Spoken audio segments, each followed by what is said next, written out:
Hi, Gina. Hi, Andrew. Thank you for joining me. I really wanted to interview you about your approach to facilitating Dance Church in particular, Closing Circle in particular, but you clearly come to it with a lot of experience and a lot of depth that I think a lot of us would like to emulate to some degree, or at least pick up some of your tricks so that when we're doing a circle, we have some of this. And also just in general, like to me, like I'm looking toward facilitating things more often, and I just think I could learn some things from you. Well, I'm happy to share. Um, Happy to share. These are the containers that we create to hold the real work of being human, individually and collectively. And so I think the first layer is that reverence. Like I'm showing up to this container and to the holding of the container with reverence. Like, thank God this is here. Thank God we're here. This is where we get to do the real work. Let's make sure that this feels safe, that it feels clear, that it feels coherent. And with that, I really firmly believe that simplicity is a strength. Like less is more in a lot of ways, because it's really about the energy field that's being created more than it is about like any specific words. For Dance Church, we're going to have a template for the opening and closing circle of specific things we do want to say and hit on every time. But beyond and beneath that, just in the energetics, there's a felt sense difference between a facilitator who's like trying to just say and sound correct compared to a facilitator who's really just embodied in the reverence or the intended feeling of the container, which doesn't live here at all. It just doesn't live here. That's not where that sentiment is expressed or communicated from. So, dance is a really beautiful thing where it's all about being in our bodies, and closing circle is the same. It's about speaking from our bodies. And so in opening that space, just being really embodied and just eye contact and energetics and just like inviting the intention and holding it in the field is number one, and really is the bulk of it, and staying very present in an embodied feeling sense to every single person, just tracking and holding every nervous system in the space and tuning in to each one and like really hearing and really seeing it matters, like the level of presence that is brought to it and the level of acceptance of what belongs, which is everything. Mm.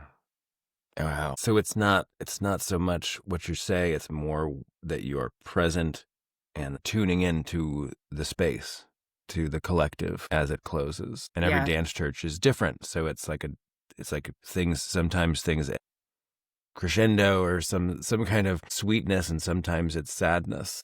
Sometimes it's just different. Yeah. And as a way to kind of open the dialogue, like being able to speak to what that feeling is in the field that is of that moment and of that space can be a gateway. And so that, like, my authentic, my genuine, my raw, and my realist interpretation or response to what I'm noticing can sometimes be the kind of the key that just opens or permissions the entire group to do the same thing. It's like it's not what I think it should be that should be said. It's like, what do I just really authentically feel in my body in this moment? Can I breathe with it? Can I express it? And that sets the tone. That's what we're wanting. These rich shares come from like what's present in the body, and that is what we are inviting in.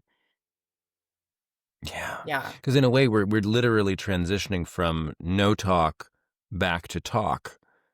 And so it's like how we meet that without just flipping back into our normal beta wave state of the brain. Yeah. And going, oh, back to normal reality again. Oh, like, which is exactly the opposite of what we want to do, right? We want people to, It's what the am I gonna say? integration. Yeah. It's the integration, and it can even help to, like, put a hand on the body, right? If the intention is to speak from the body, like, we might model that or explore that just by putting a hand on the heart, putting a hand on the belly, or both. and just like taking a breath and just like, oh, I'm noticing, right? Like speak to the felt sense, speak to the somatic experience. I'm noticing my heart beating, my breath deepening, the feeling of everyone here, feeling of the breeze. We're starting to bring language back, but we're bringing language in to really articulate and illustrate a feeling space still. Hmm. Hmm. So then, how are some ways that you might invite people into conversation? Sometimes I comment on how it's feeling. Like we're outside, it's very much variable. If we're in the park, I sometimes comment on like something that's been present for me as we've been moving or that I've noticed about that day. Just again, like kind of bringing awareness to the present and to what's here. And it's often not very much, but again, it's just with that reverence. So that reverence, wow, isn't it amazing that we're all here? Happy Sunday. What a gift it is to be in our bodies together, in the fresh air, in the sunshine, in this studio, in this space filled with intention. This is a space for practice, and the circle is open. What is alive in you from your dance today? Like really just like really opening right up. Some people I've noticed they like to go around open the circle with a round of names just to call everybody in. So it could be that before the share. But I sometimes feel that it's nice to go right into the shares and then do a round of names a little bit later. And I think that certain things like that are like individual preference ultimately. But I can see the strategic advantage of that because, again, people are still sort of coming back, and to say your name might, for some people, be a little too much, be sort of a jolt back into reality, so to Yeah. speak. And it goes right back up to here. It's like immediately putting on our identity again, right? Right. Instead of immediately speaking, like instead of staying with our embodied experience beyond identity and being able to let that be the first thing that we give utterance to after coming out of our meditative movement time. And to be able to hear and express that sometimes just feels richer. I think that I'll sometimes go to the round of names, if only if it feels like people are not quite like if we need a roll call in that moment, right? Because Like sometimes if people are talking to each other or if something, like people it's are sort of, like, if the energy is mm, too scattered, yeah, like if the energy is scattered, that can be like the time for a round of names, right? It kind of calls yeah. everyone back into the circle again. But if everyone feels really focused and present and just like ready to speak their experience, you can almost feel it like bubbling up in the field. And then would go right to that. That eye contact, that like really focused presence and seeing each person, really hearing each person, especially in a circle setting, like the degree of presence, the quality of presence I give to you while you're sharing is going to invite that same sort of depth of share from the next person, right? Who's being called by that quality of presence. And so that's really like it sets the tone. Like if you could completely quiet your mind and be completely present and in reverence to what is being shared from each participant, those shares will be stronger. Yeah. And that like that listening ability, that deep listening ability is something that is cultivated, and to me it feels like I'm like almost merging with that person while they're speaking. I'm just like Yeah. right there. Yeah. And I do find it terribly distracting if other people are talking or trying to get my attention while someone's sharing. It's a problem. Mm-hmm. Yeah. And there's like again, like that sort of like focus. If it's coming from the mind, it's creepy. But if it's coming from but if it's coming from the heart, then it's safe. So it's an interesting thing, the power of attention, and kind of like, are we wanting to be impressive or are we wanting to be real? And it seems subtle, like it might seem like we're doing the exact same thing, but the energetics are different. And it's the energetics that we're responding to, especially when we're like communicating from the body. Right. And a Well, lot of it is subconscious. that's a great distinction because like literally leaning in like I did to emphasize the leaning in might actually be intimidating if you literally do that during closing circle. Yeah. Whereas the energy I think you're describing is a more of a whole as like a sitting back, like I am willing to take whatever you have to share with me. Yeah. This is a wide opening rather than like a laser focus, right? It's like Yeah. it's a soft wide angle lens that like Mm. holds a clear picture and like holds sort of the space for that picture to emerge with its own clarity. That's nice because it's not forcing anything out of somebody. I did a training with this person in San Francisco named Lee Moon-Hwa, who's somewhat famous for racism facilitation, and I think he does like he does a little bit more of this like zeroing in on somebody, but the reason is he's trying to get them to dive deeper than they normally would and then cry in the Yeah. middle of the stage. And it works. He does it very, very consistently. Right, right. Depending on the objective, right? But we're looking for just We're not looking for that. gentleness. We're looking for we're looking for like a sense again of integration. The purpose of this conversation is to integrate the work that we just did in our spirits, like in our emotional body, in our mental body. We just worked together, we practiced together. Any one of us could just dance at home in the living room, but we showed up here to do this together, so we integrate it together. Yeah. Yeah, and we're giving each other a gift to be present for that and to create safe space together for that, for the real work. Mm.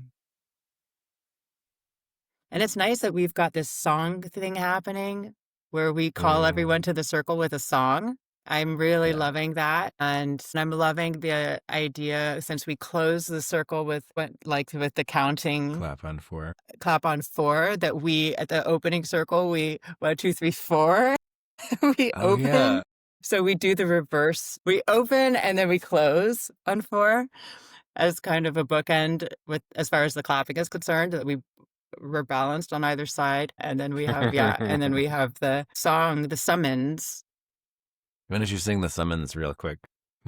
Oh, beautiful souls, you're invited in your timing to the circle.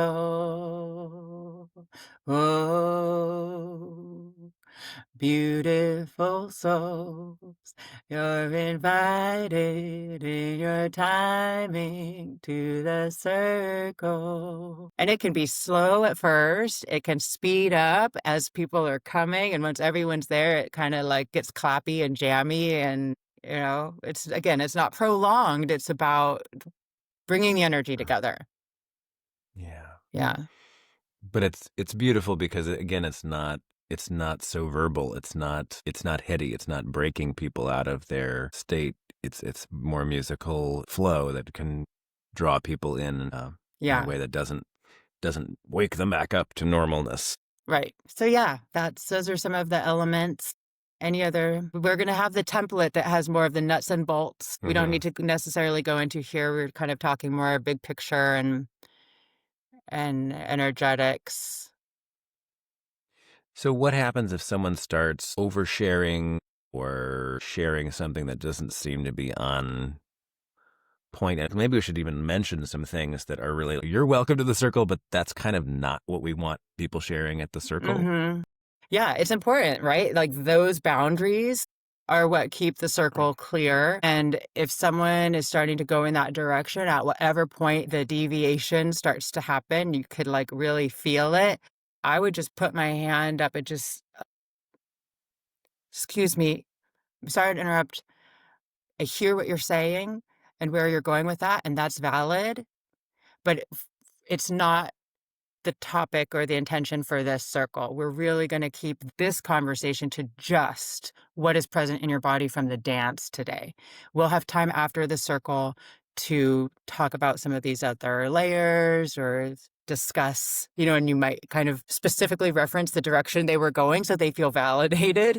We could discuss the dog poop while we have snacks. One of the most often ways people will go off tangent is to just start talking about their whole day and never bring it back to the dance. Like it ends up being something over here about, and it ends up being too long, right? It's not that it's terribly inappropriate for the circle. It's just like, that's not focused on your dance and what's present. Yeah. So there's it's important to, when opening the circle for shares, to lead with that prompt, like what is present for you from the dance today? What's present in your body right now from this dance? And that's the question. That's what people are answering. And then that way, if somebody starts to say something else, you can just bring it back to, let's keep it to what's present from the dance. And just, there's always kind of a referring back to one solid, consistent prompt that's always the same. So we always have the same kind of homing beacon. Right. And so everyone may have a slightly different read on how much leeway to give someone before they step in. Might be like 20 or 30 seconds of like, this has nothing to do with dance or your experience. Yeah, right. Because some people's storytelling style can be a little bit more circuitous. Like some people will start talking about something that seems unconnected to then bring it back. Right. And so we kind of give them a chance to do that. Right. Other topics that would probably not go well, talking about politics, some kind of religious proselytizing. Yeah, the same thing. Yeah, really anything else. The nice thing about these circles is that you're holding space for a very specific focus in terms of content. It is very focused. So, feedback about the dance, about anything else. Like if it's about the dance, of the music, like sometimes people want to share how the playlist was for them, like all of these things. And then there's a fine line between that kind of dance, that day's dance specific thoughts and feelings, and as relates to how they encountered the dance or moved with the dance, versus commentary and feedback that's actually not really about that and more about kind of unpacking what should be done or how things should be done, or right, like is the feedback relevant to one's own personal experience of the dance, or is the feedback sort of outside of that and just more of this should be going in the general comments box? At least one group that I was involved with many years ago pretty much get destroyed by one person trying to use this circle as their personal therapy at every single meeting. It's like they were strategically effective because they would start sharing a simple share, then it would always go into their deep trauma, and it was impressive to other people too. So it was like, whoa. And no one felt comfortable cutting them off because it was so intense and painful, Yeah. And it's like, oh God, are you okay? Are you gonna Right. Are you contemplating suicide or something? Right. Right. You were just worried about this person, but it ruined it for everybody else, and people stopped coming. Yeah. Eventually.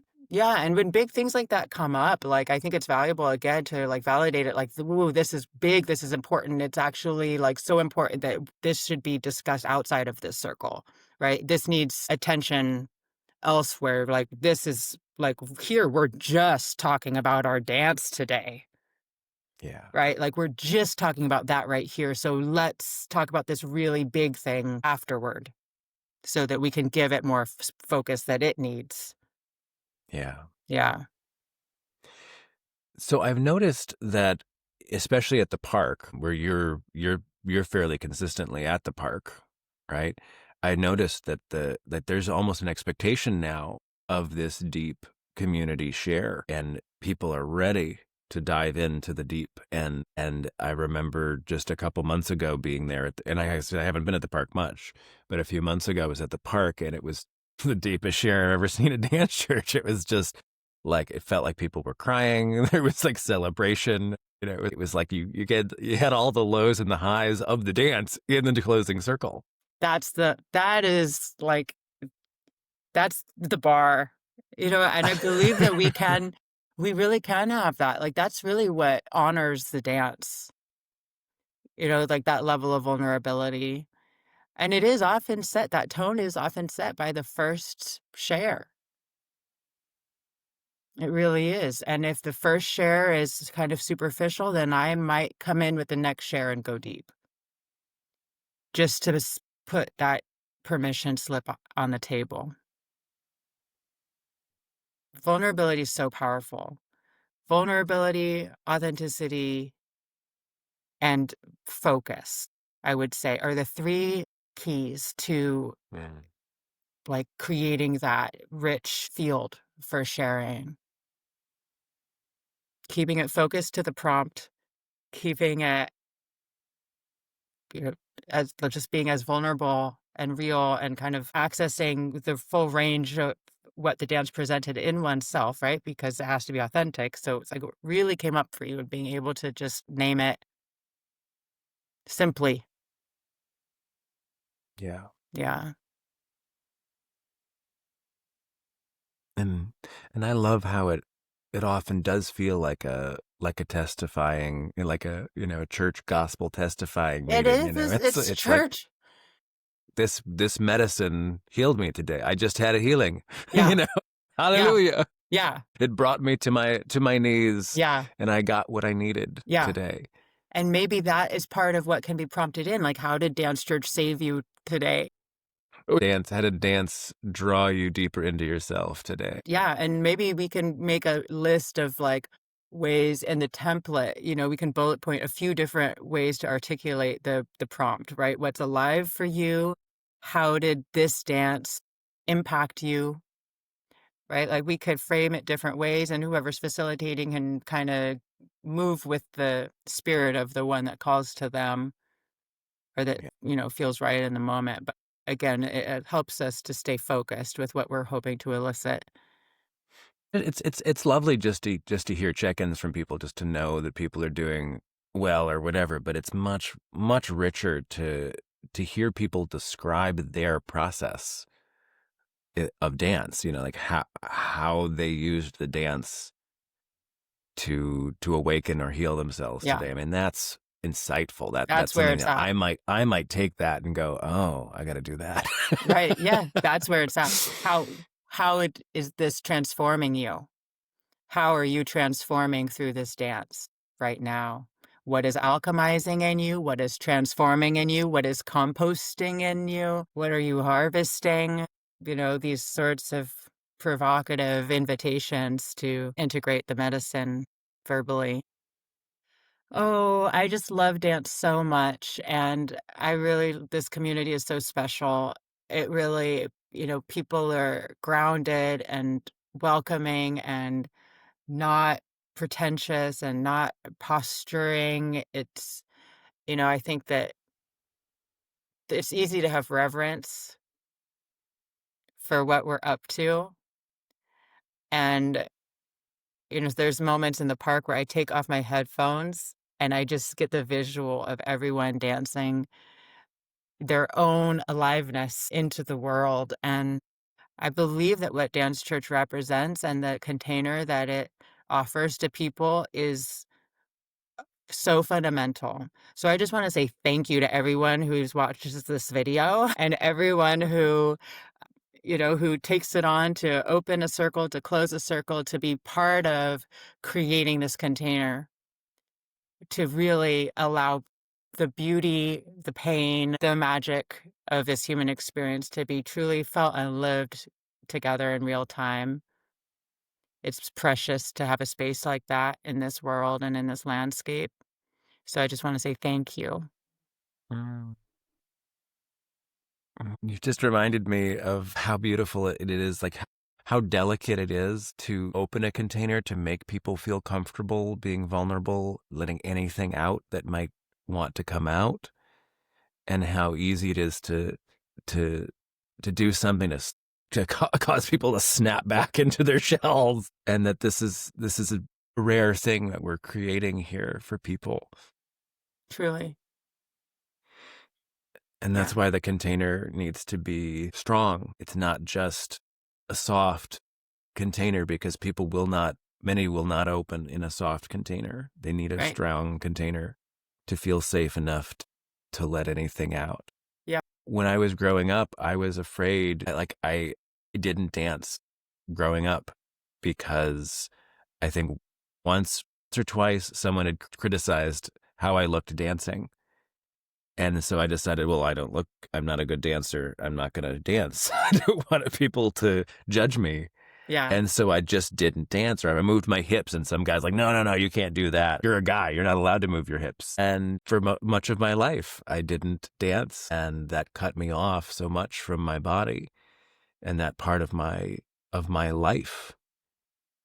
And what's ironic is that the ego trying to control how I dance is the opposite of how it needs to be. It's like when the ego has no control over how I move, then my movement tells my ego who I really am. Yes. And then your ego eventually can attach to something real, like the true beauty of who you are with your hips moving and like, Yeah, it's the opposite of narcissism, right?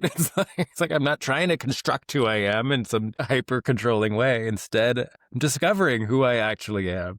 yeah. And then you can have reverence for that. Yeah. Yeah. Mm. Well, hallelujah for safe spaces where we can move our bodies wholly and freely, and we can break out of the programming, for men dancing, for men moving their hips, for women to be emotional, for men to be emotional, for women to Yeah. be, in all kinds of different, for people, gender, every gender to just move as they feel called and inspired by their breath and by the moment it's such a sacred practice. It's revolutionary. Yeah. Yeah. The only other place I've seen that kind of power and freedom is in medicine circles of people that are doing intense drugs, which you can't recover from that quickly. And you're Yeah, not right. sober enough to go back to your day and take care of your kids, let alone drive home. Thank you. I know. Exactly. It's very efficient. Okay. Thank you, Gina. My pleasure. On four. One, One, two, two, three. three.